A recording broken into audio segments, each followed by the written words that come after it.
Hi everyone, I'm Sandie La Nae. Welcome to Psychic Creations. We are on location at the wonderful Edward D. Sweeney building in Carson City, Nevada. It's one of the original buildings of Carson City and one that I have written a book about. The owner of this building, which now houses Morley's books inside, he and I are going to be giving a lecture today about the building, about our book, about the history, and about the spirits that live inside.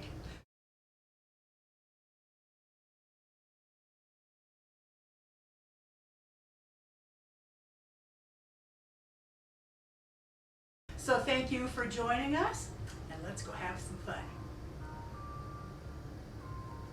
Want me to have them come in? All right. Well, I would like to introduce myself, Sandie La Nae of Psychic Creations, and this happens to be... I'm Michael Morley, the current owner of the Sweeney building, which houses Morley's books. If you name it after yourself, it better be good. And it is. It's an awesome store. Or a bookstore, I should say. Yes. You bet. All right, well, how this book was born was actually my producer, Michael J. Smith, knows Michael Morley. And Michael J. Smith asked me to come on in and talk to Michael Morley about selling my books in this bookstore, which I did. And so we got to talking, and I said, this is a beautiful old building, which it is. It's one of Carson City's original buildings. And I said, Michael, has anybody ever written a book about this? He said, no. And I said, well, I'm going to. And he said, okie doke. And it worked out well. I mean, you almost might say the task grew in the telling. I mean, it started out as just a conversation, and you ran with it. I was impressed with how fast you were able to move. I mean, very, very motivated, and a ton of research. Yeah. And I'm grateful because a lot of the old buildings didn't survive. This is one of a handful that did, and so I think Sandie has done the community a service by capturing the history of the building while it's still, hopefully forever, a long time in good shape. And so thank you, Sandie. Oh, well, thank you for allowing me to write about this. This was awesome.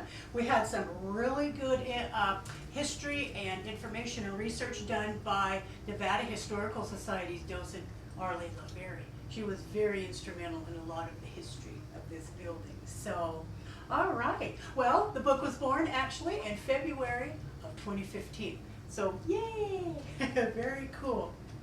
Now, the building here was built in 1864, and it was a building that was meant to be for businesses. It wasn't a residential house.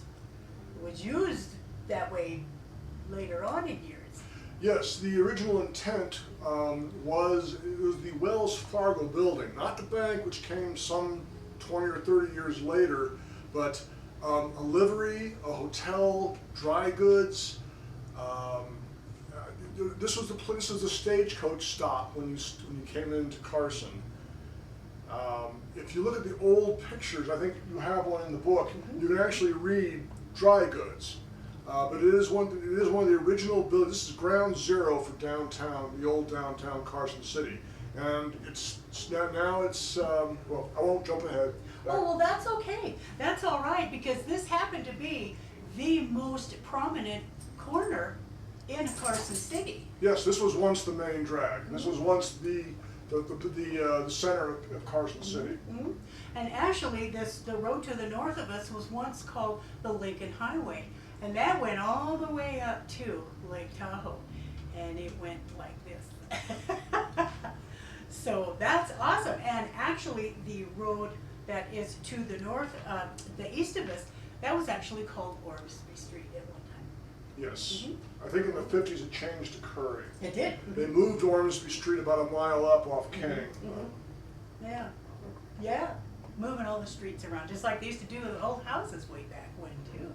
Well, just in brief, to tell you a little bit about the genealogy of the business and the owners of the building, the very first occupant was attorney Orion Clemens, who in 1860 was the secretary of the Nevada Territory and acting governor when, well, actually Nae was like out of town, which was a lot of the time.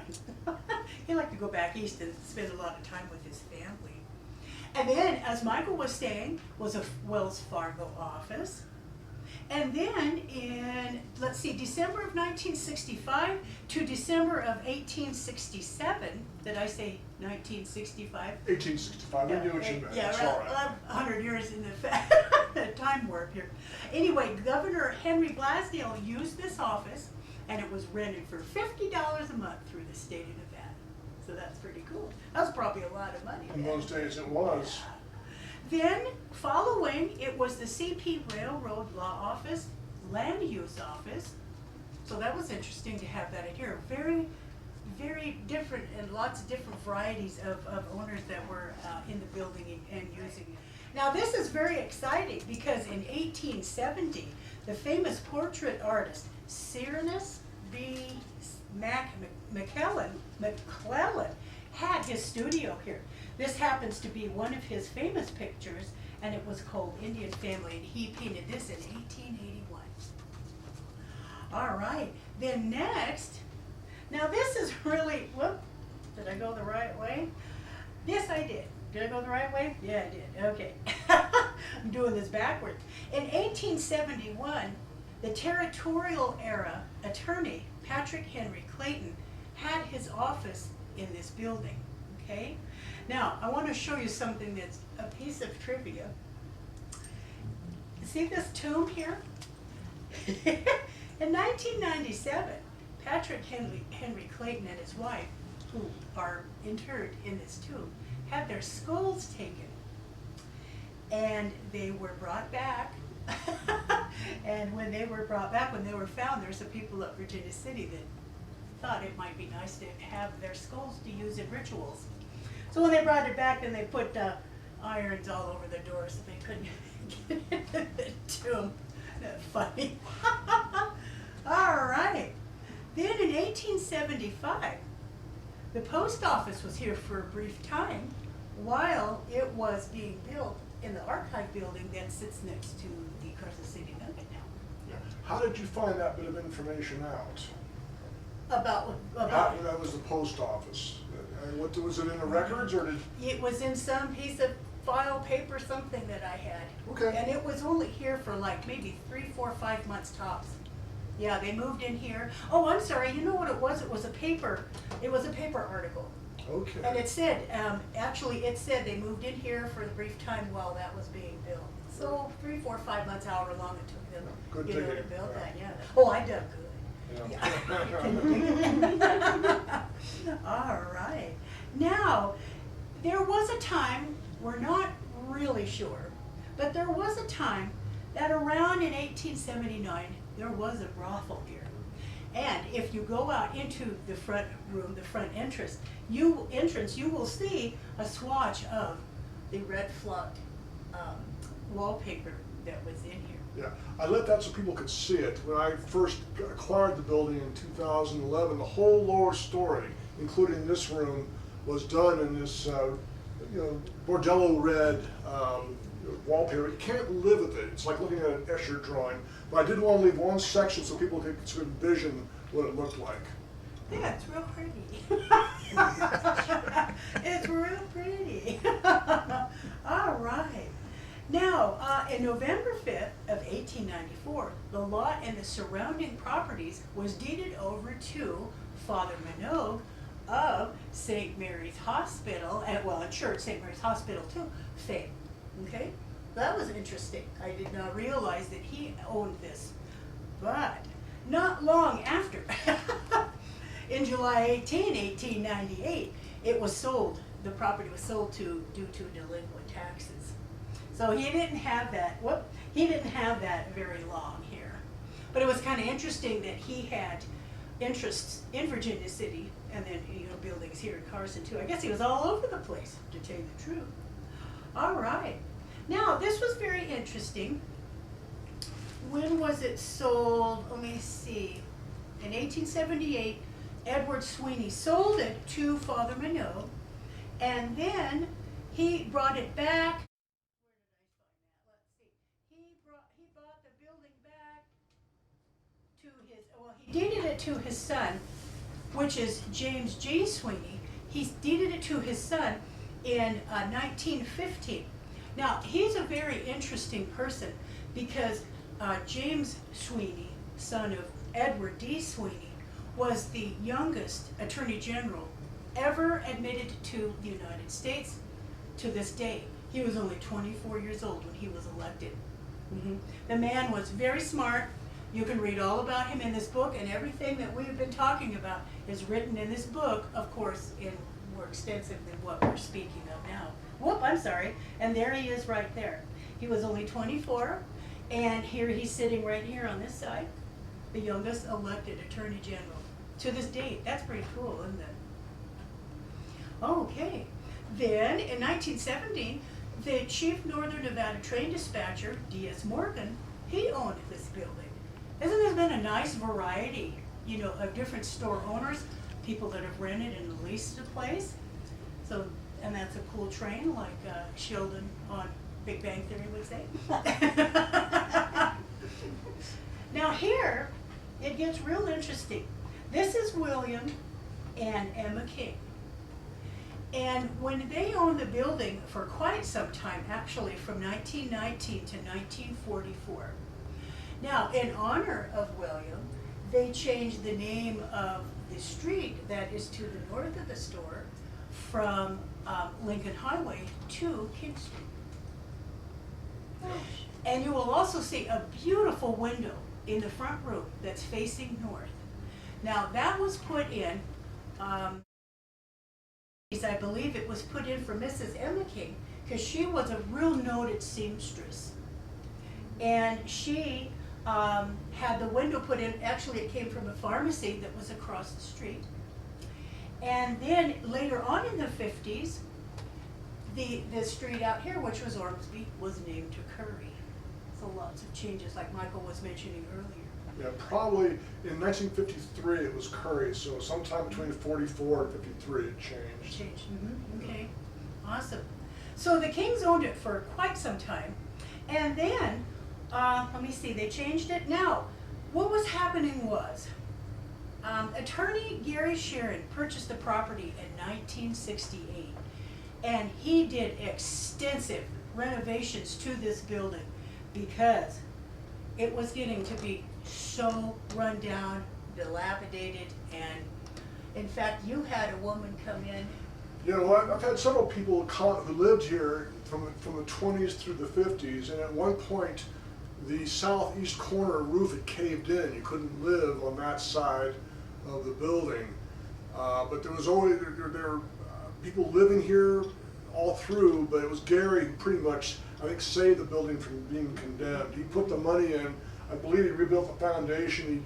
He fixed the roof. You know, and I hope that's our next revision of the book, is to get Gary to tell us more details about what he did. But you can see that it's you know, the wraparound porch is long gone and starting to fall into disrepair. Yeah, it looked pretty bad.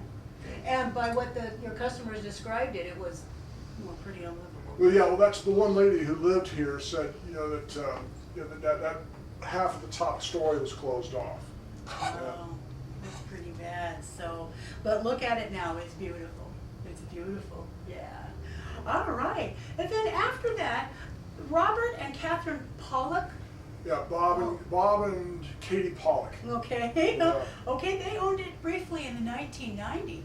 And something very, very special that they did was they brought in this beautiful barn in 1990. At that time, it was over 100 years old. And they brought it from a, let's see, they brought it from the Bar of America up in Truckee. In Truckee, yeah. Now an overpriced tourist trap and a prominent tavern in Truckee. I guess the deal, he got some sort of deal on it, but he had to bring it in one piece, 21 feet, through the double glass window as you see it. You know, quite a job. And I don't use it for much in the shop, but once a month for the wine walk, I hire a bartender, and it's always a popular place. You know, people have offered to buy it, but you know, why would I can't imagine selling it. It's you know, even if I only use it once a month, that's good enough. Well, sure, And it's beautiful. Oh, yeah. Awesome. All right. Then in 1991, for quite a few years, the building was owned by William and Gail Cletty. Yes, William Cletty, Bud, to his friends and customers, World War II Marine veteran, one of the great authorities on antiques in the Carson City area. When I was running my shop in Gardnerville, I refer people to Bud. Bud did everything. Wood, furniture, glass, paper, metal, guns, everything. All I do is books, but Bud was the man while he was here, and apparently, beloved by all. I mean, people still come in, heartbroken to find out he's gone. Oh. Well, and then here we are in 2011. Yeah. And? I was a customer of Bud's, and I would joke with him. So, Bud, when are you going to sell me your building? But he had no. It wasn't funny to him. He said, "I live here. Why don't you, go away?" But Bud died in 2010. And his goal was to make it to Election Day, and he did. He made it to the middle of November. About a week after he voted, he passed on.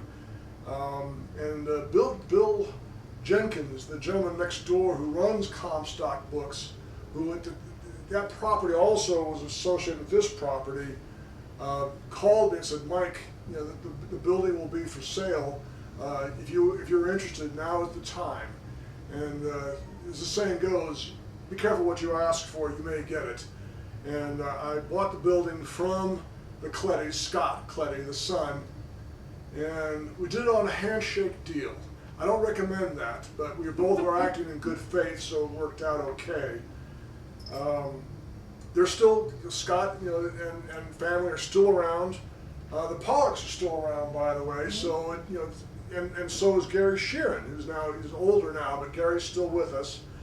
If I'd known how hard it was going to be to start a business, a bookstore, I might have thought twice about it. It took me about 8 months to get the building in shape for its current iteration. I always dreamed of having a used bookstore, and if you read Sandie's book, it's perfect. It seems karmic, natural progression to make this into a bookstore.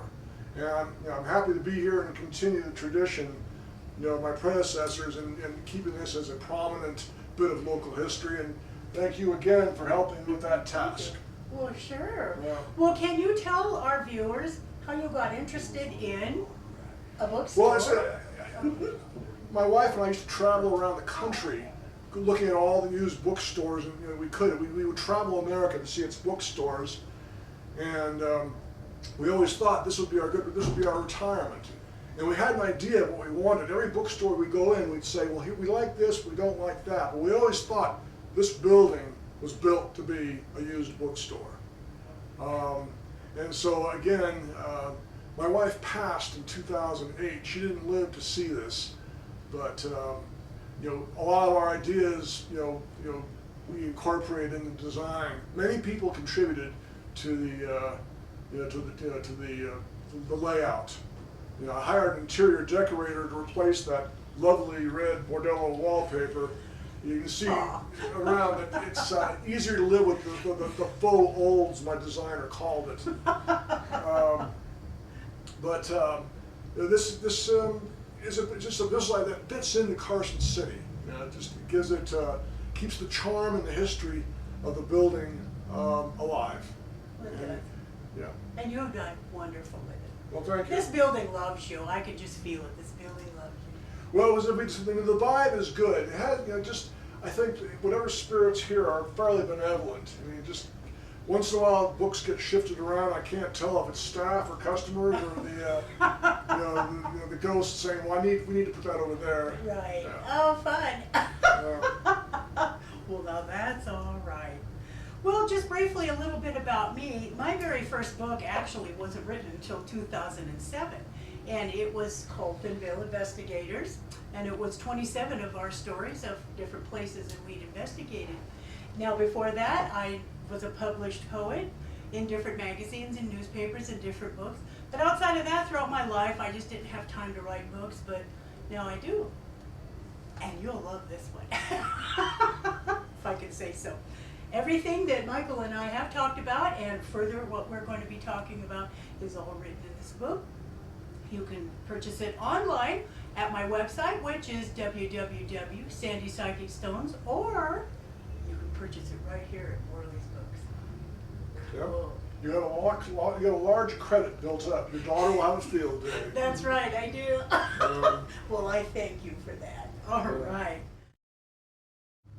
I would like to introduce you to a paranormal investigative group that I am part of, Thinvale Investigators. This happens to be Carolyn Burton and Jack Albano and Carol Clemens. Shinto couldn't make it today, but she's right there hugging Jack. And I would like to talk to you about, and we would like to talk to you about the spirit, some of the spirits that we have seen, captured, talked to, captured on film and video inside this wonderful building. We have met some of the most awesome spirits. Now, one that I would like to talk to you about is when I first started coming to Morley's Books, there is this cute, cute little boy. And he's about 5 years old. He wears knickers. And, whoop, that's Arline. She's not a spirit. There. This happens to be Holly, and the little boy loves to follow Holly, the dog, around. And the little boy is right there. And he's about 5, wears knickers, has this humongous white bow right here on his shirt. So I'm not quite sure what time era that is, but he's a pretty cute little guy, and he's always here, and he's here right now with us too. Now, another very exciting happening that we all saw, including Arline, which we'll be introducing you to here in just a minute. There is 3 rooms towards the the east of this building. And for many times that I've been in here, I've seen like a black shadow man walk through. Well, one time we were all here for a book signing, and all of us, including Arline, smelled cigar smoke. And it was so powerful. Yes, It was. Very strong, Mhm. very strong. But Yeah. it only lasted for a few minutes and then it disappeared. Yes. Mhm. So it's like somebody was passing through or something. So I wonder if maybe the black shadow man was, kind of smoking his old fogey stogie as he was walking by. It was incredible because not just we, Thinvale, smelled the smoke. The customers that were in the store also smelled it. So that was incredible. Now, another one that we found, actually Carolyn found him, by the name of Horace, and he was an old man, 86. We feel that he had a stroke. But when we asked him, actually, I'm going to jump ahead a little bit and talk about EVPs. EVPs are, well, I can't jump ahead, I'll get to that in just a minute. EVPs is electronic voice phenomenon. And Carolyn was using dowsing rods, which we use to communicate with the spirits. And you asked him about his arm. Well, when I was using the dowsing rods, my left arm was aching. And so I was only getting the dowsing rods to work on one side, and we asked him what was wrong, what happened. And he told us that he had a heart attack. But you thought he might have had cancer. Might have had cancer or maybe perhaps a stroke. Well, I meant a stroke. Oh, no, that's okay because, well, we're not really sure. But it's just when we had the EVP session with him, you asked about his arm and he says it's dead. That's right. It's dead. So that was remember pretty that. That was interesting pretty to cool. remember. Yes. Yeah. Well, now we've all seen too, there's a phantom cat that actually runs around. Let me see if I can get the picture here. This is the 3 rooms where the spirit man walks through. He walks from the door to the south, right out the window. He doesn't use the door, he goes through the window. Okay? Oh yes, and here is Carolyn dowsing for Horace, which you can see he showed up right there. That's pretty cool. We were all in the room with her experiencing Horace, and he showed up actually in quite a few of the pictures. So he was very happy to talk with us. He also told me his name. That's right, he communicated to Carolyn that his name was Horace. And two, we asked him why he stays in this building, and he said just because it's comfortable. He likes it. He likes it here. I don't see why nobody would not like it here. This is a cool building and a cool bookstore. I love this building. Yes, I do too. All right. Oh, I forgot about her. We'll get back with her in just a second. This is the room where I see a spirit cat running around all over the place. He's funny. I don't know if he's catching a spirit mouse or what, but he has a lot of fun running around this room right out here. All right. Maybe that's the one you saw going up the stairs was the spirit cat. All right. Now also too, right beyond this wall that's behind the bar here, I first saw a lady. She's a lady of the evening. She's kind of in a ratty yellow dress, and she always stands about the second or third step. She's always smirking like. So anyway, she's very interesting, and it's like I don't really like to be around her too often because she just doesn't have that good of energy. It's not that she's mean or anything, she just may be tired out or worn out. Okay, now we're back to the cat. Now, in the bathroom, this is really interesting. The bathroom, a lot of people feel like they're being watched. And I do too. And my daughter, everybody has felt like they're being watched when they're, well, having to use the facility. So, and it's not a very nice feeling. It's like, okay. No, not when you're sitting there. That's Someone's right, watching you. yeah. Now this is a very weird sensation. Many, many times I have been here just sitting, hanging out, and somebody will stand on my foot. Yeah, it happens too when I'm standing. I feel a shoe or foot, something, just go right on the top of my foot. And it's not comfortable. It doesn't hurt, but it's like, it's a feeling where it's just not comfortable. Okay, so that's another one. All right. Now another thing that we have heard here, especially out in front here, is horses neighing, walking, snorting. We can hear the stagecoach, leather creaking, different things. And it was brought to my attention then by Dan Caffer that works here, that this was at one time a Wells Fargo office. And so that's very interesting. I've captured that on EVP, the horses neighing. So that's pretty cool. All right.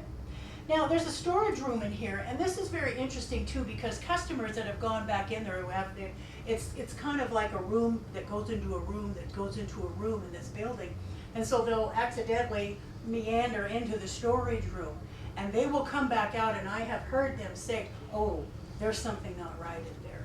They don't know what it is, but it's something not right. Now we Vailers and also some of our friends that have been here have also felt that. We haven't told them anything, but we've had our friends and family members come in here and they say the same thing. It's like, ooh, there's something not right back there. Not evil, horrible, just, again, not right, okay? So we've all felt that too, and we've all taken pictures back in there and gotten some interesting anomalies. So,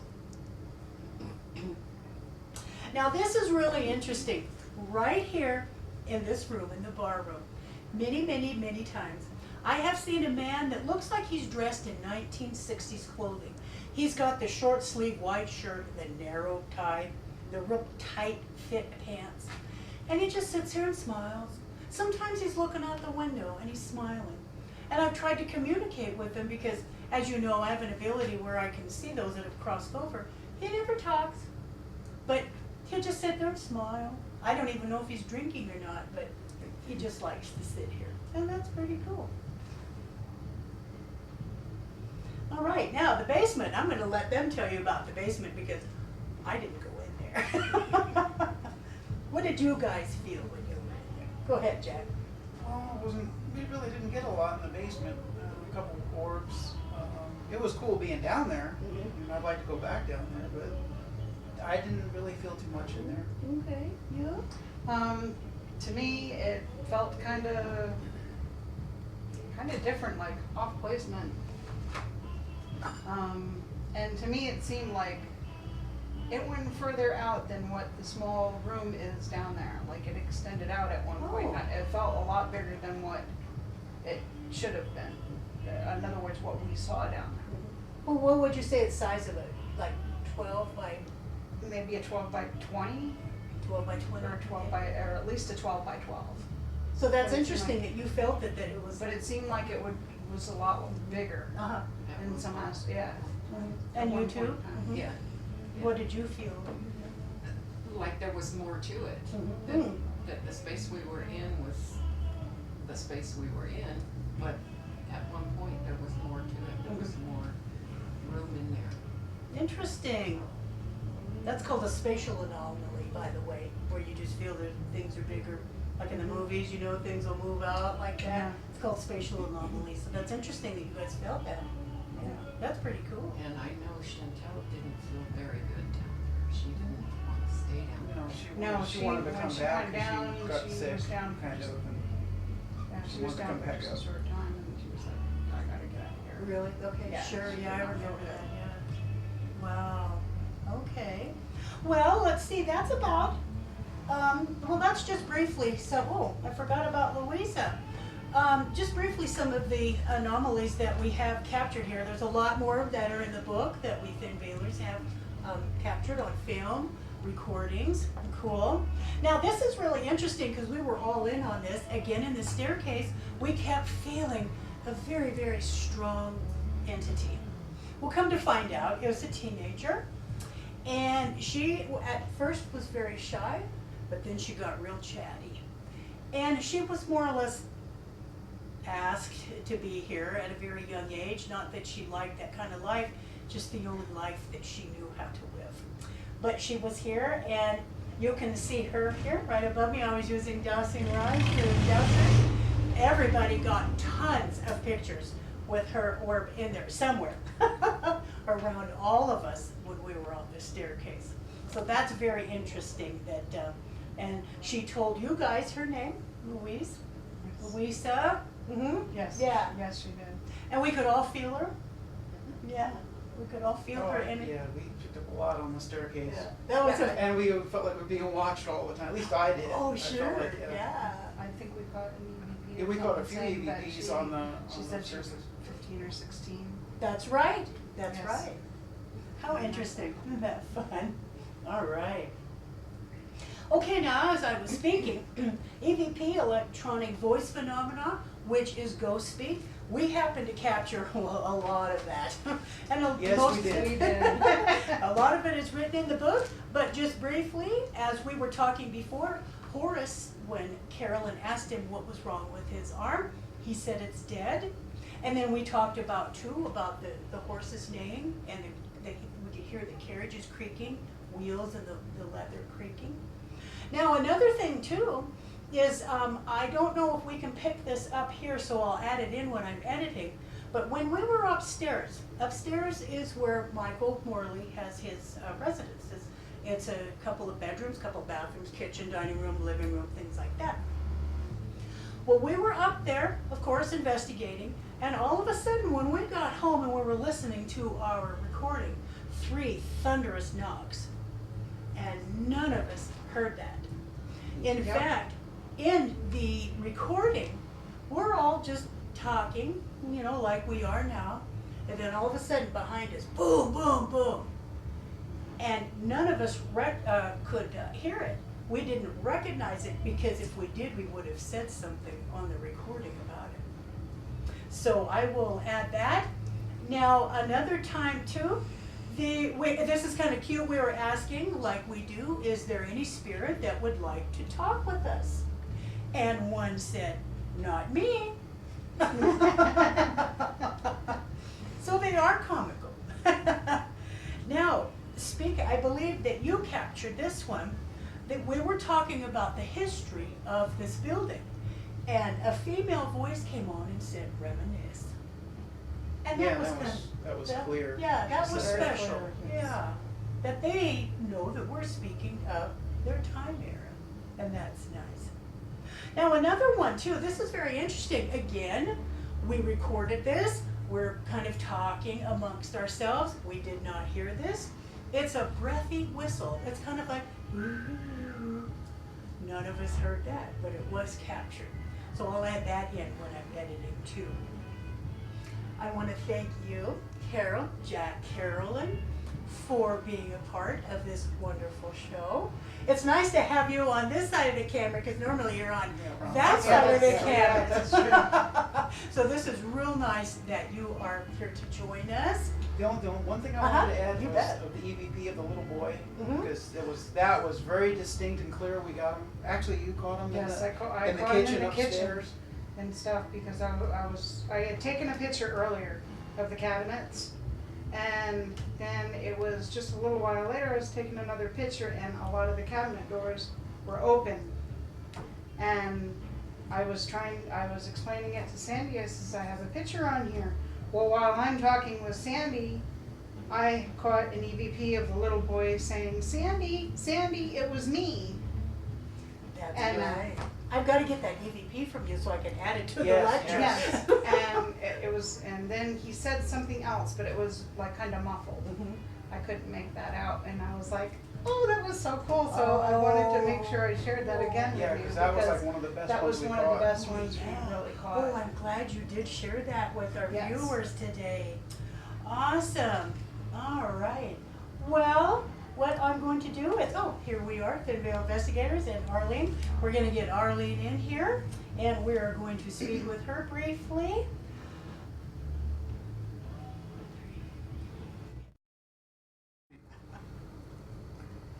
I would like to introduce you to Arline La Ferry. Her name is right there, and her pretty little picture. She, as I mentioned, was very instrumental in the history of this book. And so I would like to have her speak a little bit about herself. How did you get so interested in history? I started out as a volunteer up at the Historic Society because I wanted to know a little bit more about Nevada. And when I retired, I went up there as a docent, started out in manuscripts, and now I work in the library doing research. And people would come in and ask questions, and mostly it was about their dead relatives, and then pretty soon it got to be a joke. I was always digging up dirt on dead people.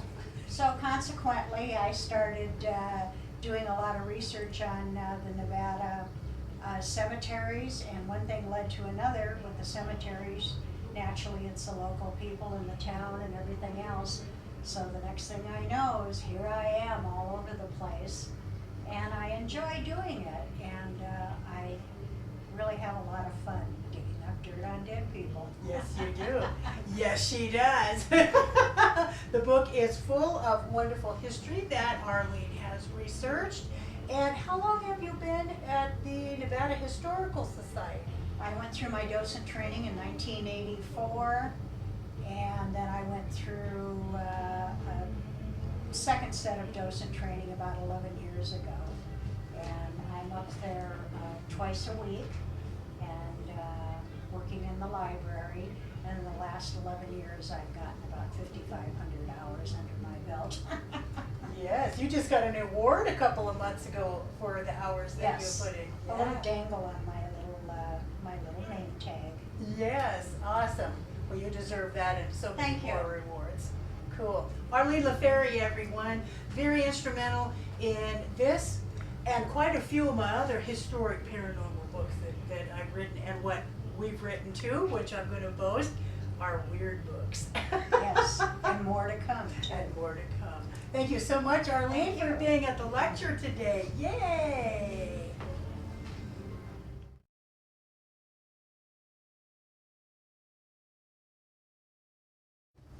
Yeah, so if you're in Carson City, I hope you will visit the shop. It's located at 201 West King Street, which is the corner of Curry King, one block west of the State Capitol building. There is a website, www.morleysbooks.com, and we're on ABE Books, that's www.abebooks.com, under Morley's Books. The phone number of the shop is 775-883-3932. We're open 11 to 5, Tuesday through Saturday. Thanks. And Sandie, thank you. Oh, well, thank Yeah, you. This has yeah, been fun, hasn't yeah. it? Yeah. your foot on the elevator. That's where we got it. And she's on the stairs, and she stays here. Okay. Isn't that interesting? All right. Well, we hope you enjoyed the lecture. It sure is a wonderful building and a wonderful place and a wonderful bookstore. Now, if you would like to be a guest on my Psychic Creation Show, you can get a hold of me at my website, which is www.sandypsychicstones.com. Thank you for watching Psychic Creations, and we'll see you next show.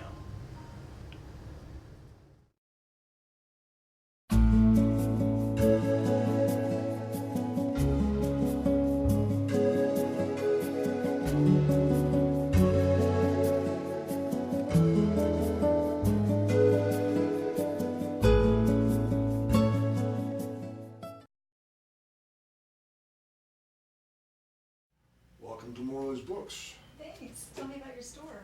Well, this is part of the old Carson City, the so-called Sweeney building. This building was built in 1864, finished a few months prior to statehood.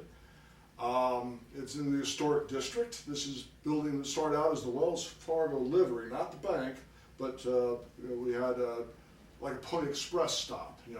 People would get store things here and get change their horses out, and it also upstairs was the first apartment for the governor of Nevada, whose name I don't recall, but the first governor. Okay.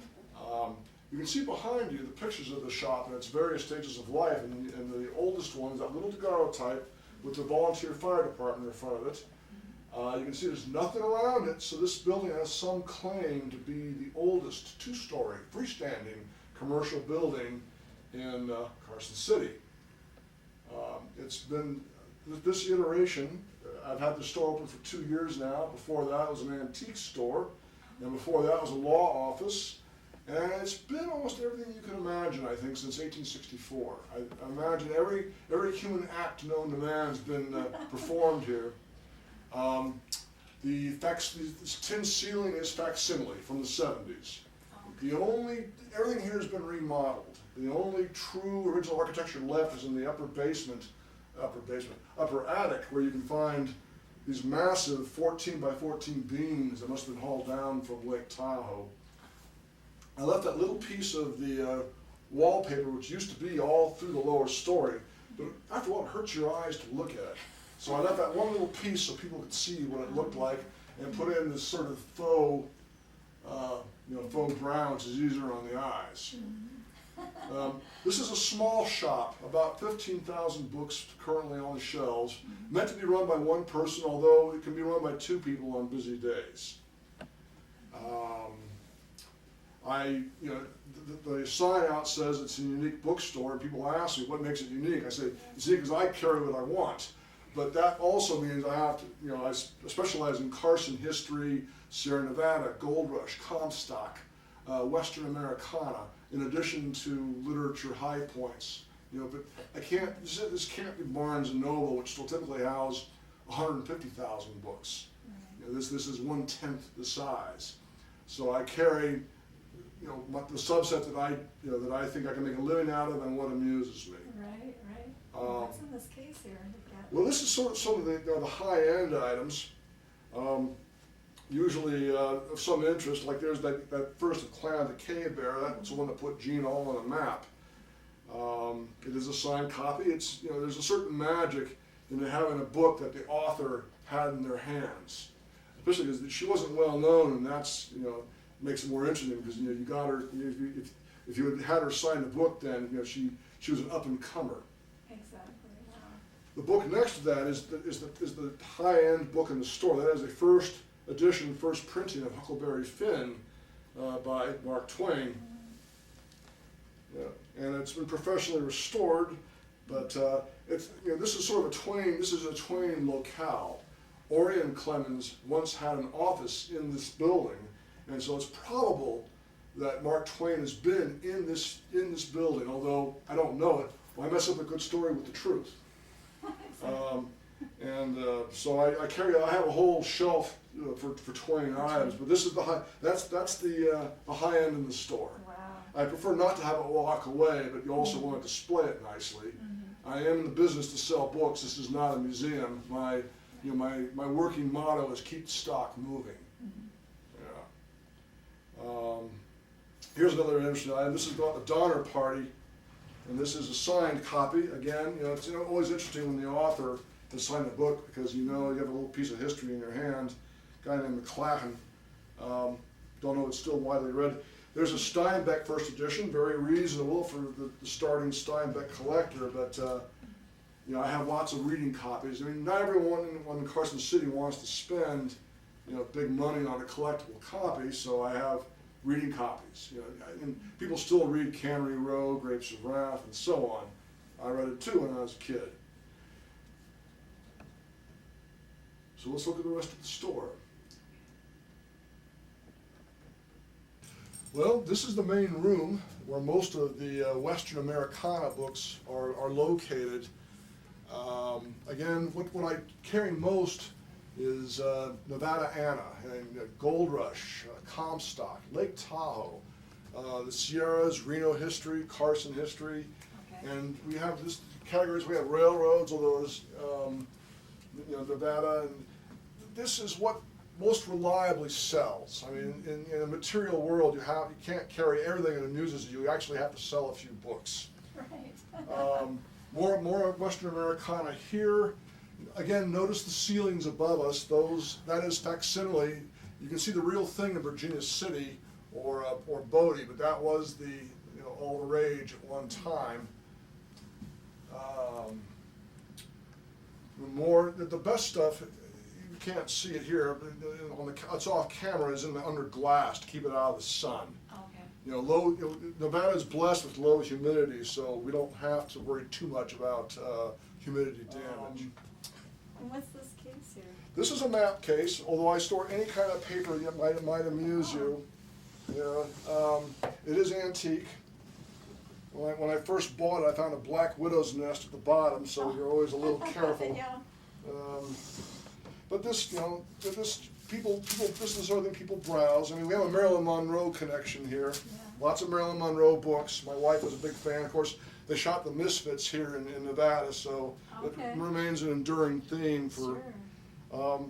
But it's not a sale item. It just looks nice. Yeah, it does. Same with the marble table, and a lot of the other things here are just for decoration. People ask if I'll sell them, and I say no, it's part of the decor of the shop.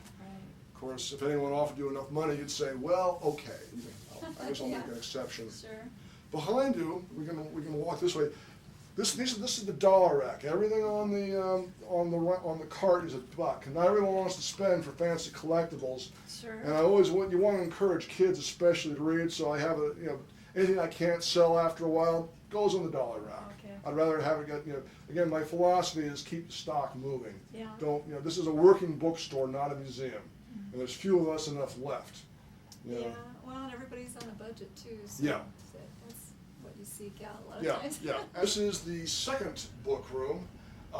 This is more traditional bookstore-ish, you might say. We have history, fiction, biography, science fiction, fantasy, business, economics, war, vintage literature, self-help, philosophy, religion, and this swivel carousel, another item that we got from Borders when they went out of business. Anything I can't find a place for it goes here, and the prices are across the map. But generally, anyone from out of town, looking for something unusual, comes here. Here, for example, this is Che Guevara's manual on guerrilla warfare. Maybe I shouldn't even have this out to just keep the kids from getting their hands on it. But I don't do too much censorship. And so, there's probably maybe 1,000, 1,500 books in here. Wow. Yeah, and again, I carry what amuses me, but I try also to reflect the area, what people want to buy. Yeah. With the history. Yeah, the history, and especially, we are a military, a lot of ex-military, retired military here, so that always goes well. But I have, as time has gone on, I have a regular customer base that comes by every month or two to see what's new. So that's the other reason, keep the stock moving. If I don't, doesn't sell in 6 months, I move it on out. Sure, sure. Yeah. Yeah, I have a little artwork. You see that fake Picasso behind Yeah, me? I saw that, yeah. Yeah. Just love to unload it on someone. I thought it would, it would do well, but it's just too darn big. Yeah. This chandelier here, you see, this came with the shop. But it's replica vintage. I mean, this is what they had, maybe even with real candles, a century and a half ago. And again, you notice the tin ceiling, that is a facsimile from the 70s. Okay. A lot of this kind of touches throughout the store, stained glass and paneling and the roofing, all as it was in the 19th century. I mean, in the 1970s, someone put a lot of money into the place to try and make it replica. Right, Yeah. It has quite a charm though, makes it comfortable. Oh yeah. And the location here is awesome. This is the heart of the old Carson City Historic District. So they tell you in restaurant business, location, location, location, true for any retail. And we depend on both tourist and local trade, but this is the heart of old Carson City. Oh yeah, it's a beautiful building. Yeah. A wonderful collection of books, really. The variety is just perfect.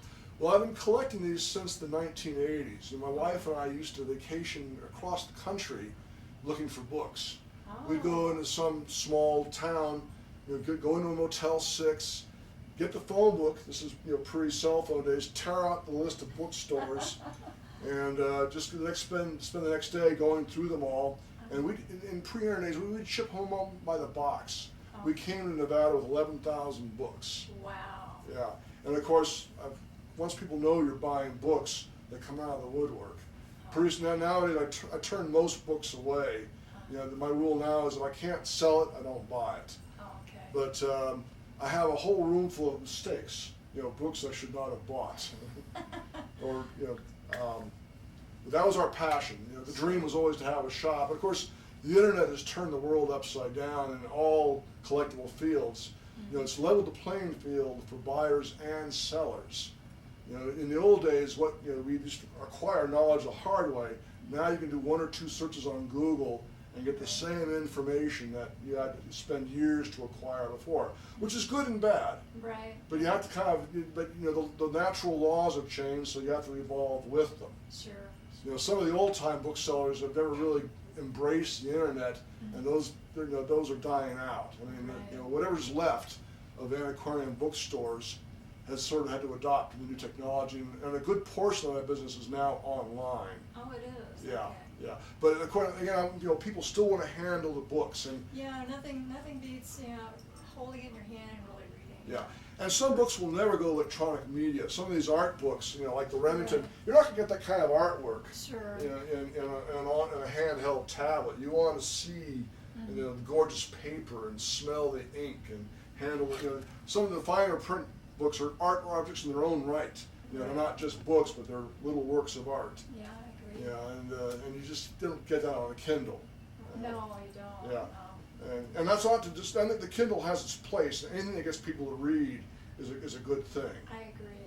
Yeah. So, I use a Kindle on vacation to hold all my tour books. That means you just keep it in your one item in your back pocket. You don't have to have a backpack full of tour books. That's true. That's true. Yeah. And do you have an online website then? Yes, I do. I will give you a business card before you leave, www.morleysbooks.com. And it's pretty informational, but I do have items for sale, but mostly it's just to say, hey, I'm here. Right. I generally found it easier to farm out my commerce to other sites. And I just direct people to those locations. Okay. eBay and ABE Books Okay. is where, and they do charge you for it, but it's sort of trading time for money. And that's part of the online world, is that you can do it yourself if you have the time, or you can give someone a small percentage and use their listing service. Right. Can it be a link to their site? Yeah. Okay. All right. Yeah. Yeah. And sounds good. if you have 1,000 small booksellers like me, all putting our books for sale online in the same location, now you have a data center. You can see, what people are, what books are for sale, what prices are going, you know, what are the first edition points. Again, it's that part of the leveling of the playing field I was telling you about. Everyone can go to these sites and gather the same data from one location rather than having to go from shop to shop to shop. Yeah, it's online shopping. Yeah, and that's becoming the way to go. Yeah. Yeah. Well, this is the kids' room, although other books are here as well. We have the old classics like, you know, Charlotte's Web and you know, Nancy Drew and Horatio Alger and a few others. But there's also hobbies, animals, cats and dogs, how-to. You know, anything that wouldn't fit in the other rooms. You will notice the low ceiling. We put this drape to sort of hide how in fact that's so much lower than the rest of the ceilings in the building. The reason why is there is a room in the middle of the building. It's not a second story. It's sort of stuck between two stories. Oh. And we found the entrance. It's almost like Winchester Mystery House, you know. You know, the romantic part of me thinks maybe it was a speakeasy during Prohibition times, because you can stand up in there, you can put planking in and build a room out of it, but it's not easily accessible. You know, there's also a true basement that we didn't even know was here until we started moving bookcases aside. You know, so it's sort of it sort of brings out the boy in me to say, you know, I think I have, you know, hidden passages and stairways to nowhere and so on. Again, the best stuff's in the glass case. Okay. My designer originally had that tilted. It said it gives it a little more dynamic activity, and I said, posh. And I pushed it against the wall, but now I think she's right. It actually would activate a little if I brought it out, but more space efficient this way. Yeah. This is what the sort of thing I read as a kid, you know, Tom Swift and his Cosmotron Express. Okay. Thought it was, you know, kids don't seem to read as much nowadays, but I still have it just for myself, if no one else. Yeah. And the Hardy Boys. Yeah, yeah. And again, this very nice for presenting books. I find that, you know, that I can put a book on how to sell ice cubes to an Eskimo, and if it's on an end cap, it sells. You know, just anything on an end cap, anything that's well displayed sells. That's what I'm learning about this business. Is it's not how much, it's how much you know is only a small part of it. You know, display and promotion is everything. A retail mentality that I had to develop.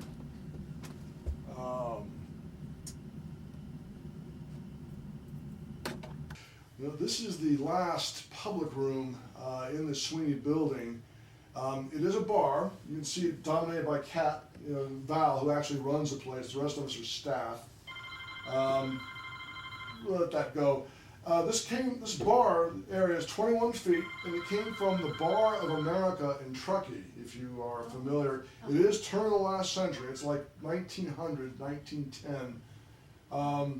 The stained glass is from some local artisan, I don't know who, and the cabinetry, the ornate woodwork is from someplace back east, and the mirror glass is from Home Depot. However, I don't really use this as a book display room, though you will notice a few books here and there. On Wine Walk, which is the first Saturday of every month, I hire a bartender, and we open this room up to the public. Being Nevada, they have to walk all the way through the book section so I can sell them something before they get to have their free wine. Okay. And sometimes we'll have either a musician here or maybe one of the local writers or poets.